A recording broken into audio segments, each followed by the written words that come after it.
السلام علیکم ناظرین، میں ہوں آپ کا میزبان سید سلمان گل اور پروگرام ہے مدینے سے کربل تک، وہ سفر کہ جب محرم الحرام کا آغاز ہوتا ہے تو ایک مرتبہ پھر افکار پہ وہ غالب ہو جاتا ہے۔ یوں تو ہر لحظہ، ہر مہینے اور ہر یوم میں یہ ہمارے لیے سفر بڑا کار فرما اور بڑا رہنما ہے، کیونکہ اس سے ہمیں بہت سارے نکات اور زندگی گزارنے کے بہت سارے اصول اور طور طریقے سمجھ میں آتے ہیں۔ ناظرین، آپ کو یاد ہوگا کہ سابقہ پروگرام میں شراف یعنی مقام شراف کا میں نے ذکر کیا تھا۔ شراف سے چلنے کے بعد امام حسین اور حر بن یزید ریاحی کے قافلے ایک دوسرے کے نزدیک چلتے رہے، اور جہاں کہیں پانی ہوتا اور آرام کر لینا ممکن نظر آتا وہاں دونوں قافلے ایک ساتھ پڑاؤ کر لیتے۔ ایسے ہی مقامات میں سے ایک مقام بیضا، آپ کو وادی بیضا اور مقام بیضا کا علم ہوگا، یہ مقام بھی تھا جہاں ایک مرتبہ پھر امام کو لشکر حر سے خطاب کرنے، اس کے سامنے حقائق بیان کرنے اور اپنی جد و جہد کے مقاصد و اسباب کی تشریح کرنے کا موقع ملا۔ امام علی مقام نے بیضا کے مقام پر حر کے لشکر سے خطاب کرتے ہوئے دوسرا خطبہ ارشاد فرمایا: اے لوگو، حالات کی خرابی تم سب پر آیا ہے، مجھے اس کی تفصیل بتانے کی ضرورت نہیں ہے۔ ان حالات میں مجھ تک پہنچنے والے تمہارے خطوط کا مضمون اور تمہارے قاصدوں کا پیغام یہ تھا کہ تم لوگوں نے اس بات پر میری بیعت کی ہے، نہ تم مجھے تنہا چھوڑو گے اور نہ مجھ سے بے وفائی کرو گے۔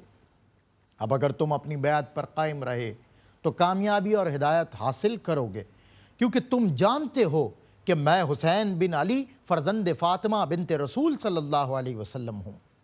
میری زندگی تمہاری زندگی کے ساتھ ہے اور میرے اہل و عیال تمہارے اہل و عیال کے ہمراہ ہیں۔ ہمارے اور تمہارے درمیان کوئی دوئی نہیں ہے۔ تم خود یہ کہتے ہو کہ میں تمہارے لیے نمونہ عمل ہوں۔ اب اگر تم مجھ سے کیے جانے والے اپنے عہد و پیمان کو توڑ دو گے اور میری بیعت سے تم نے اگر انکار کیا، جیسا کہ تم میرے والد، میرے بھائی اور میرے چچا کے بیٹے مسلم بن عقیل کے ساتھ پہلے ہی کر چکے ہو، سو جس کسی نے بھی تم پر بھروسہ کیا اس نے دھوکہ کھایا۔ یاد رکھو کہ تم نے اپنا ہی نقصان کیا ہے اور خیر میں اپنے ہی حصے کو ضائع کیا ہے، کیونکہ جو کوئی وعدہ خلافی کرتا ہے وہ خود اپنے آپ کو ہی نقصان پہنچاتا ہے۔ اللہ جلد ہی مجھے تم لوگوں سے بے نیاز کر دے گا۔ ناظرین، امام علی مقام نے اپنے اس خطبے میں جن اسباب کا ذکر فرمایا ہے، یہ وہی اسباب ہیں جن کا تذکرہ آپ نے مدینے سے روانگی کے وقت اپنے وصیت نامے میں کیا تھا، اور یہ بالکل وہی مقاصد ہیں جن کا ذکر آپ نے اپنے بھائی محمد بن حنفیہ کے سامنے بیان فرمایا تھا۔ امام نے اپنے سفر کی ہر منزل پر اور ہر مقام پر اپنی جد و جہد کا بنیادی سبب ایک ہی بیان فرمایا تھا، اور وہ یہ کہ معاشرے میں ظلم و فساد پھیل رہا ہے اور اسلام کی اصل روح کو تبدیل کیا جا رہا ہے۔ آپ نے ہر جگہ یہی فرمایا کہ میرے اس اقدام کا مقصد بس یہی ہے کہ امر بالمعروف اور نہی عن المنکر کیا جائے۔ تاریخ طبری اور تاریخ ابن خلدون میں یہ بات درج ہے کہ جب امام حسین کا قافلہ رحیمہ کے مقام سے روانہ ہو کر عذیب الحجانات کے مقام پر پہنچا، تو وہاں ترماح بن عدی کے ساتھ 4 افراد جن کے نام عمرو بن خالد، مجمع، سعد اور نافع بن حلال تھے، کوفے سے روانہ ہوئے اور آپ کے قافلے سے آن ملے۔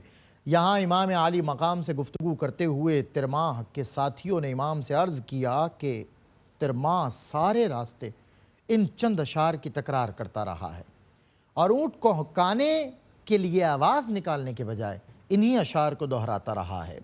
ترجمہ: اے میرے اونٹ، میرے سختی کرنے سے پریشان نہ ہو اور صبح ہونے سے پہلے تیزی سے مجھے لے چل، تیرا سوار بہت اچھا ہے اور یہ سفر بھی بہترین سفر ہے، بس اب تو مجھے اس شخص تک پہنچا دے جس کی سرشت میں بھلائی اور بزرگواری ہے۔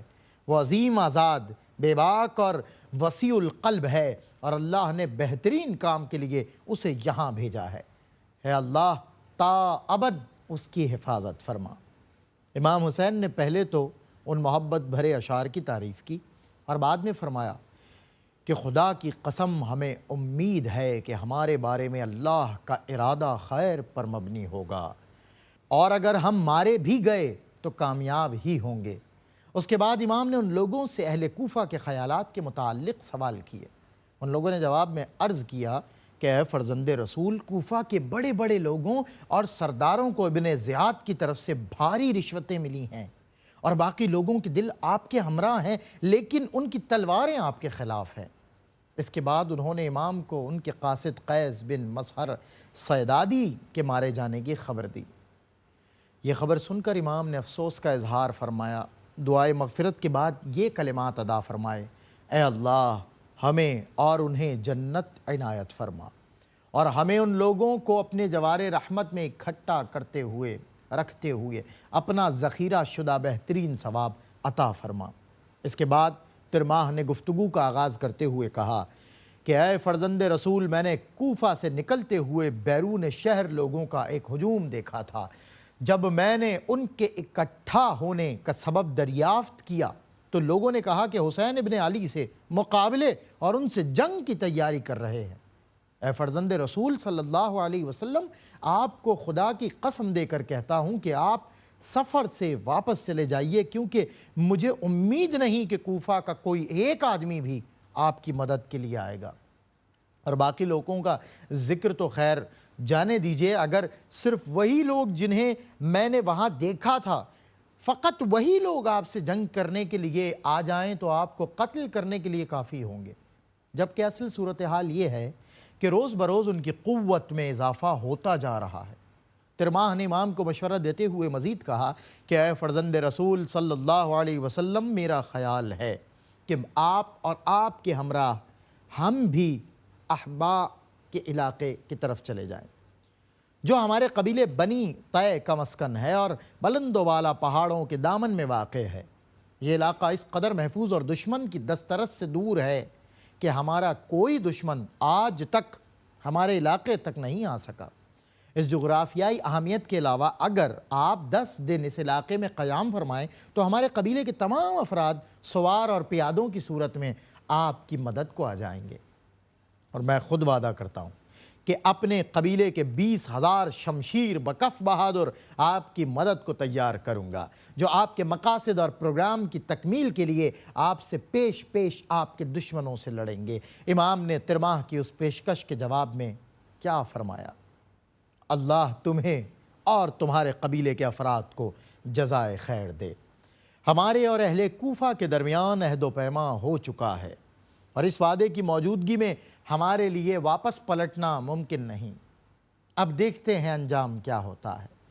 ترماح نے جب امام کے اٹل ارادوں کو دیکھا تو ان سے رخصتی کی اجازت طلب کی، تاکہ یہاں سے جا کے پہلے کچھ ضروریات زندگی کا سامان جو اس نے فراہم کیا ہوا تھا کوفہ میں اپنے گھر والوں کو پہنچا دے، اور پھر جتنی جلدی ہو سکے واپس آ کر امام سے ملحق ہو جائے۔ امام نے اسے اجازت دے دی۔ ترماح کے رخصت ہو جانے کے بعد امام حسین کا قافلہ قصر بنی مقاتل کے مقام پر پہنچتا ہے۔ اسی مقام پر ہی عمرو بن قیس مشرقی اپنے چچا زاد بھائی کے ہمراہ امام سے ملنے کے لیے ان کی خدمت میں حاضر ہوا۔ امام نے ان سے دریافت فرمایا کہ کیا تم ہماری مدد اور نصرت کے لیے آئے ہو؟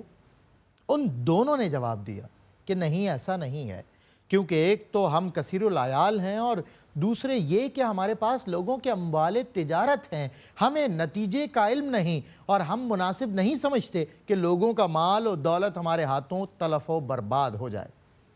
ان کی اس بات کے جواب میں امام نے فرمایا کہ اس علاقے سے دور چلے جاؤ تاکہ ہمارا صدائے استغاثہ تم تک نہ پہنچ سکے اور نہ ہی تم ہمیں دیکھ پاؤ، کیونکہ جو کوئی ہماری صدائے استغاثہ کو سنے یا ہمیں دیکھے لیکن ہماری پکار کا مثبت جواب نہ دے یا ہماری مدد کے لیے نہ آئے تو اللہ اسے منہ کے بل انتہائی ذلت و خواری کے ساتھ آتش جہنم میں پھینکے گا۔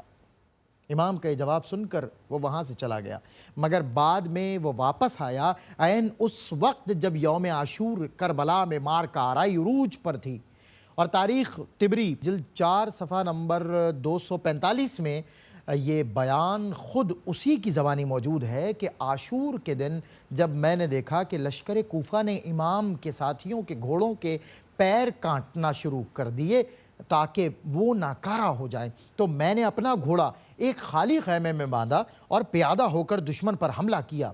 2 افراد کو میں نے قتل کیا اور تیسرے کا ہاتھ کاٹ دیا۔ اور اس دوران امام حسین مسلسل فرما رہے تھے کہ اللہ تمہارے ہاتھ سلامت رکھے اور تمہیں جزائے خیر عطا کرے۔ ناظرین، ہم آپ کو یاد دلا دیں کہ قصر بنی مقاتل کا مقام قافلہ حسین کے مکہ سے کربلا تک کے سفر کا ایک لحاظ سے آخری مقام ہے، کیونکہ اس کے بعد آنے والا مقام نینوا کربلا کی حدود میں ہی واقع ہے، اور موجودہ دور میں تو یہ کربلا ہی کا ایک محلہ ہے۔ رات کا آخری پہر ہے کہ امام نے جوانوں کو حکم دیا کہ مشکیزوں میں پانی بھر کر اگلی منزل کی طرف سفر شروع کیا جائے۔ قافلے کا سفر جاری ہوا اور ابھی جاری ہی تھا کہ ناگہاں امام کی آواز سنائی دی، انا للہ و انا الیہ راجعون، انا للہ و انا الیہ راجعون والحمد للہ رب العالمین۔ آپ کے فرزند حضرت علی اکبر نے ان کلمات کو ادا کرنے کی وجہ دریافت کی۔ امام نے جواب میں فرمایا، میں گھوڑے کی زین پر سر رکھے تھا کہ اسی اثناء میں مجھ پر ہلکی سی نیند طاری ہو گئی۔ اس حال میں نے ایک گھوڑا سوار کو دیکھا جو کہہ رہا تھا کہ یہ لوگ اپنے سفر پر گامزن ہیں اور موت ان کا پیچھا کر رہی ہے۔ میں جانتا ہوں کہ یہ ہمارے بارے میں کہہ رہا ہے اور ہماری موت کی یہی خبر ہے۔ اس کے کچھ ہی دیر بعد امام کا قافلہ کربلا کے مقام کی حدود میں داخل ہو گیا۔ اپنے آئندہ پروگرام میں ہم سلسلہ وہیں سے جوڑیں گے جہاں سے ابھی منقطع ہو رہا ہے۔ امام کا قافلہ داخل ہو چکا ہے کربلا کی حدود میں۔ آگے کیا ہوا یہ جاننے کے لیے کل تک ہمارے ساتھ رہیے گا۔ ایک مرتبہ پھر جوش ملیح آبادی کی اس فکر پر میں آپ سے رخصت لیتا ہوں کہ مثل شبیر جو پیغام عمل دیتے ہیں، ایسے ہی لوگ زمانے کو بدل دیتے ہیں۔ السلام علیکم ورحمۃ اللہ وبرکاتہ۔